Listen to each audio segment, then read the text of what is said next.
நீங்களும் ஒரு சம் பார்ப்போம். தர்க்க ரீதியான பகுத்தறிவு. அனிதா, மஹிமா, ராஜன், லதா மற்றும் தீப்தி ஆகியோர் சகோதர சகோதரிகள் சொல்லிட்டாங்க. மஹிமாவின் இருமடங்கு வயது அனிதாவுக்கும் சொல்றாங்க. அனிதாவுக்கு மஹிமாவோட 2 வயது மடங்கு. ஓகேங்களா? ராஜனுக்கு மஹிமாவின் பாதி வயது. ராஜனுக்கு மஹிமாவோட பாதி வயது சொல்லியிருக்காங்க.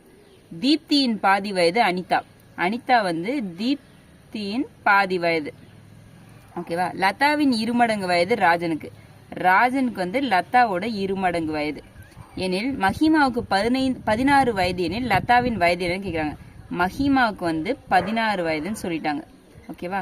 அப்ப லதாக்கு என்னன்னு கேட்குறாங்க. லதா தான் நம்ம கண்டுபிடிக்கணும். ஃபர்ஸ்ட் பாருங்க, இதை எடுத்துட்டு போய் இந்த சமன்பாட்டில் போடலாம். இந்த சமன்பாட்டில் போட்டால் ராஜனோட வயது தெரியுமா? 16/2 8. ஸோ ராஜனுக்கு 8 வயது. இதை கொண்டு வந்து இந்த சமன்பாட்டில் போடுங்க. ராஜனோட வயது 8 which is equal to Latha. அப்போ 4.